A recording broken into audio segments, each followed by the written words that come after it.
Itu mantap.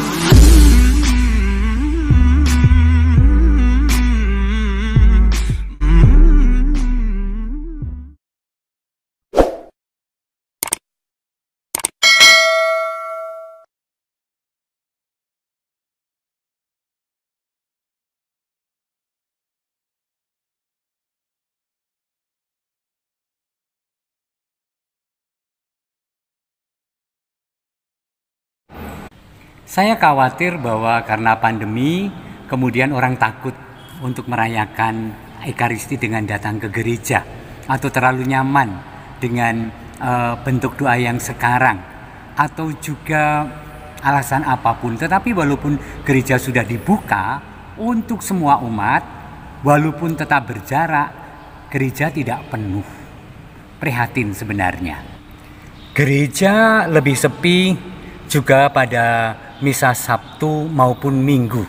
Ada apa ya? Diramalkan pada tahun 2040 gereja di Inggris akan punah. Hal yang sama diramalkan juga di Belanda, saudara. 2040 akan punah.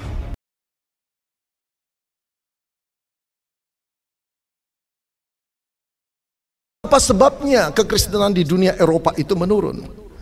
Ini adalah dampak pemikir-pemikiran atau dampak pemikiran teolog-teolog liberal.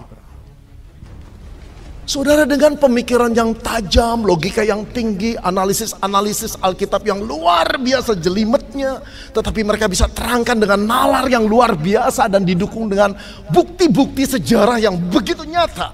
Dengan logika yang tajam mereka menolak keilahian Yesus. Saudara-saudara, saat guru-guru besar dan dosen-dosen STT tidak lagi menghormati Alkitab sebagai firman Allah, dan dengan kepandaiannya merasa berhak untuk menghakimi Allah dan firman-Nya, gereja goyang. Fondasinya tidak menjadi kuat lagi. Disitulah jemaat mengalami kebingungan, dan orang-orang dari luar gereja menertawai apa yang terjadi di dalam gereja.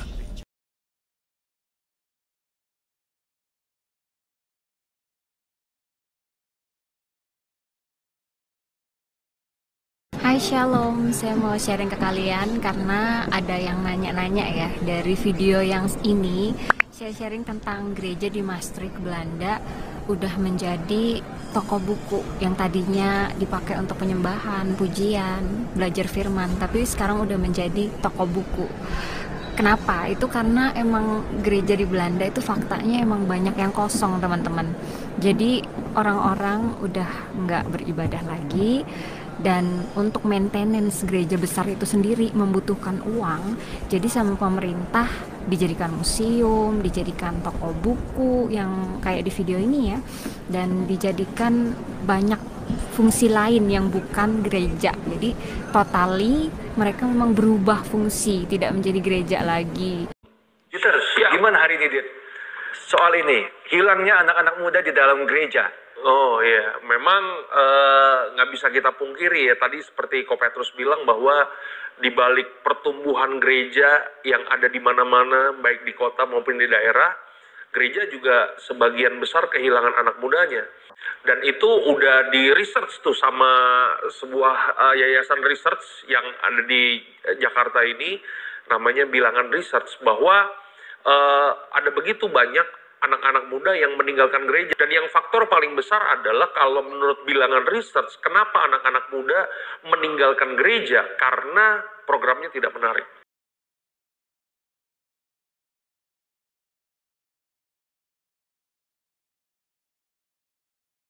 Diberkati oleh Tuhan, apa kabar di hari ini? Saya percaya kasih karunia Tuhan menolong kita semua dalam segala hal yang kita kerjakan. Nah, poin ini kita akan membahas tentang church planting looks like more as a franchising. Jadi penanaman gereja itu terlihat seperti sebuah produk tata kelola pemasaran dan sebuah produk kesepakatan bagi hasil.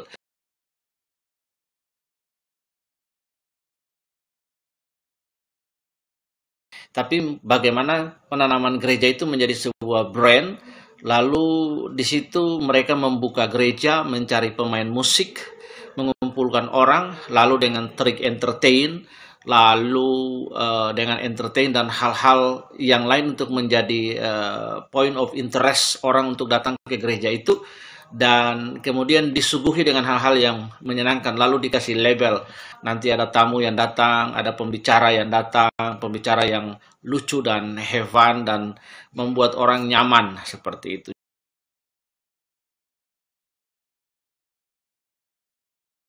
Jadi sudah menjadi sebuah branding, lalu kemudian juga menggunakan istilah ekonomi yang kita kenal dengan return of investment. Saya menabur sekian, saya menanam sekian, dan kemudian saya mendapatkan apa. Mereka mengumpulkan orang-orang, nyewa tempat, kemudian mereka membuat hitung-hitungan sederhana. Kalau saya nyewa tempat, nanti biaya kontrak per bulan itu berapa, saya membayar pemain musik itu berapa, biaya sound system dan lain sebagainya berapa.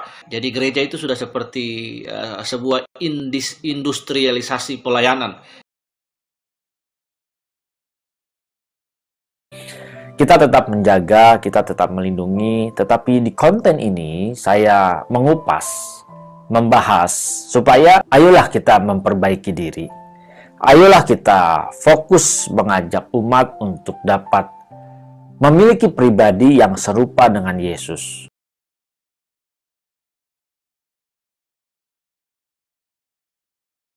Di bagian saat ini, di konten saat ini, saya akan mengisahkan bagaimana politik gereja yang begitu kejam, begitu sadis, di mana ketika dia mau menggeser, mau menyingkirkan seseorang hamba Tuhan, maka dia harus melakukan cara-cara yang tidak patut sebenarnya.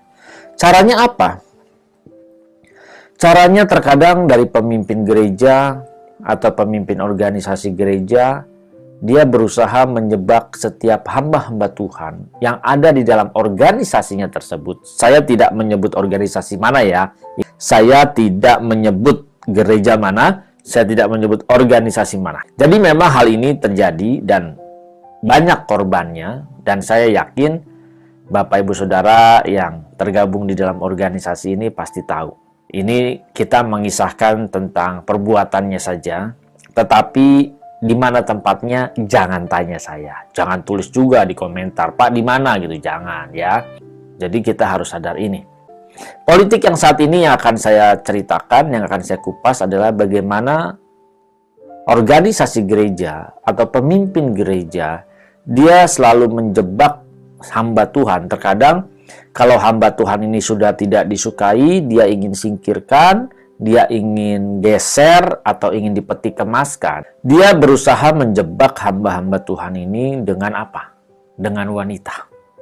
Kalau ini hamba Tuhannya pria, dia kirim wanita-wanita untuk menggoda, untuk menghampirinya. Oh, masa sih Pak Pendeta seperti itu? Masa sih gereja seperti itu? Bapak Ibu Saudara boleh percaya, boleh tidak, tetapi ini fakta. Dan banyak hamba-hamba Tuhan di dalam organisasi ini pun mengetahuinya. Sadis ya. Seharusnya kan sebagai pemimpin gereja tidak melakukan hal-hal seperti ini. Justru seharusnya dia mendidik, menjaga, melindungi.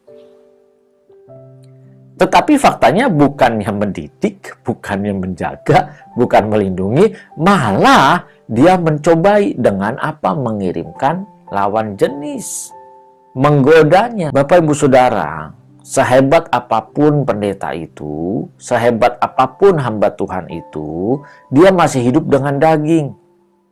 Ingat, roh penurut, tapi daging itu lemah. Dan di satu sisi, hamba Tuhan ini kalau dia juga tidak pintar dan tidak pandai menjaga dirinya, menjaga kekudusannya, menjaga kesuciannya, ya pasti jatuh. Pasti, tidak mungkin tidak. Justru makanya, di sini saya mengajak ayo buat setiap rekan-rekan, hamba-hamba Tuhan, siapapun juga ya, baik Bapak Ibu Saudara, para pendeta, atau mungkin jemaat Tuhan, aktivis, ya kita jaga. Jaga dari apa? Ya jagalah pergaulan kita. Biasanya kan kita terlalu mudah diajak nongkrong-nongkrong, ngopi-ngopi bareng, ya kongko-kongko, cerita-cerita, ngegosip. Nah ini hati-hati, terkadang ini juga menjadi celah. Bukan tidak boleh ya kita bersosialisasi, bukan tidak boleh kita di dalam berteman, Tetapi kita harus lihatlah manfaatnya apa, kegunaannya apa. Terkadang dari hal-hal seperti inilah justru jebakan-jebakan iblis ini datang. Tapi sedem juga ya, politik kantor kalau dengan mengirimkan pencobaan-pencobaan seperti ini, wow, ini mengajarkan kebenaran atau sebaliknya. Tetapi faktanya memang ada loh Bapak Ibu Saudara. Dan tidak sedikit,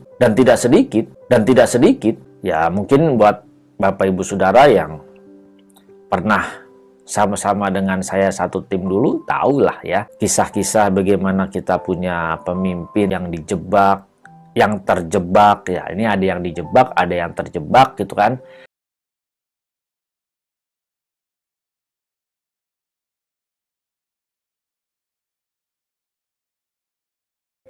Jadi banyak sekali hamba-hamba Tuhan yang dijebak dengan dikirim wanita-wanita yang notabene mungkin agak sedikit nakal gitu ya, agak sedikit binal, untuk menggoda, untuk menggaet supaya hamba Tuhan ini jatuh. Ayolah kita melek mata melihat. Saya mengajak Bapak Ibu Saudara dan setiap hamba-hamba Tuhan, ingat, politik gereja ini tetap marak, tetap terjadi saat ini. Dan apalagi kalau gereja tidak konsisten mengajarkan kebenaran dan tidak konsisten melakukannya, maka praktek-praktek seperti ini pasti banyak terjadi. Mari Bapak Ibu Saudara jangan berkecil hati.